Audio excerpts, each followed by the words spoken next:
Mega versus Allu రెండు కుటుంబాలకి విభేదాలు వచ్చాయా? మరి రామ్ చరణ్ గారి పుట్టినరోజుకి అల్లు అర్జున్ గారు విషెస్ చెప్పకపోవడానికి అసలు కారణాలు ఏంటి?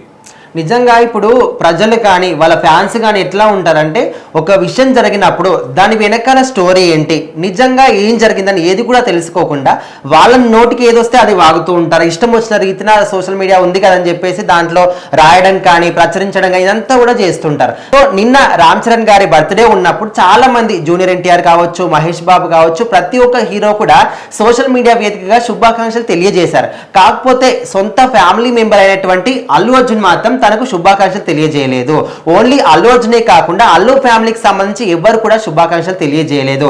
ఎందుకోసమని, అంత యాటిట్యూడ్ ఎందుకు, అంత బలం, ఇట్లా రకరకాలుగా అనుకుంటున్నప్పటికీ అసలు దాని వెనకాల రీజన్ ఏంటని ఎవరు కూడా ఆలోచించట్లేదు. సో రీసెంట్ గానే ఒక న్యూస్ బయటకు వచ్చింది, అందరికీ తెలిసిందే. మరి దాని ప్రకారం ఎందుకు ఆలోచించట్లేదు? వాళ్ళ నాన్నమ్మ గారికి హెల్త్ బాగలేదు, హాస్పిటల్లో ఉన్నారు. 95 years ఎబో ఉన్న తను తను అసలు ఉంటుందా లేదని కూడా చాలా మందికి డౌట్ అనమాట. ఆ రేంజ్ లో హెల్త్ అనేది బాగోలేదు. సో వెంటిలేషన్ పైన కూడా ఉన్నారని వైద్యులు కూడా చెప్తున్నారు. సో అలాంటి పరిస్థితుల్లో వీళ్ళు బర్త్డే సెలబ్రేషన్స్ కానీ మేము ట్వీట్లు పెట్టుకుంటూ ఉంటాం. సో ఈ విధంగా ఆలోచించడం కూడా కరెక్ట్ కాదు. సో వాళ్ళు ఏ బిజీలో ఉన్నారో లేకపోతే పర్సనల్ గా ఏమైనా విషెస్ చెప్పుండొచ్చు. అందరికి కనిపించే విధంగా చెప్తేనే విషెస్ కాదు, పర్సనల్ గా కూడా వాళ్ళకి ఫోన్ నంబర్స్ ఉంటాయి, కాంటాక్ట్స్ ఉంటాయి, ఫోన్ చేసి చెప్పుండొచ్చు, లేకపోతే డైరెక్ట్ గా ఇంటికి వెళ్ళి చెప్పుండొచ్చు. సో ఈ విధంగా కూడా ఆలోచించాలి. అయితే రామ్ చరణ్ గారు నిన్న ఒక చిన్న పార్టీ ఇచ్చారు క్లోజ్డ్ పర్సన్స్ కి, సినిమాలో ఉన్న సెలబ్రిటీస్. మరి ఆ పార్టీకి కూడా అల్లు అర్జున్ గారు కానీ స్నేహ గారు కానీ అటెండ్ అవ్వలేదు. అదే కదా, ఇప్పుడు ఒక మన ఇంట్లో ఇప్పుడు ఇద్దరు వ్యక్తులు ఉన్నారు. ఒక వ్యక్తికి బర్త్డే ఉంది, ఇంకొక వ్యక్తి సొంత మంచి ఫ్రెండ్స్ అయినప్పటికీ ఫ్యామిలీ మెంబర్స్ అయినప్పటికీ కూడా ఇల్లు అయితే వేరు ఉంటాయి. సో వాళ్ళ ఇంట్లో వ్యక్తి ఆరోగ్యం బాగలేదు, హాస్పిటల్లో ఉన్నప్పుడు ఇంకా నేను పార్టీలోకి వస్తాను, పార్టీలు తీసుకుంటాను, ఎంజాయ్ చేస్తానంటే ఎవరు కూడా ఆ విధంగా ఉండదు.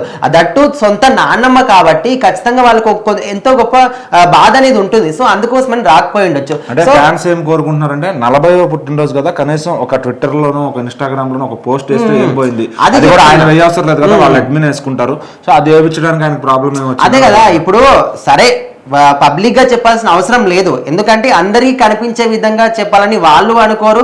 నిజంగా అందరికి కనిపించే విధంగా చెప్పాలంటే అది ఎవరు కూడా సాధ్యం కాదు. ఒకరు పెడతారు, ఒకరు పెట్టరు. సో ఖచ్చితంగా వాళ్ళ ఫ్యామిలీ అందరు కూడా ఒక బాధ ఉంది కాబట్టి ఆయన మర్చిపోయి ఉండొచ్చు, లేకపోతే చెప్పలేకపోయి ఉండొచ్చు, పర్సనల్ గా ఫోన్ చేసి చెప్పి ఉండొచ్చు. సో మొత్తంగా ఒక విషయం ఉన్నప్పుడు రెండు సైడ్ల నుంచి కూడా ఆలోచిస్తేనే విషయం ఏంటనే అర్థమవుతుంది.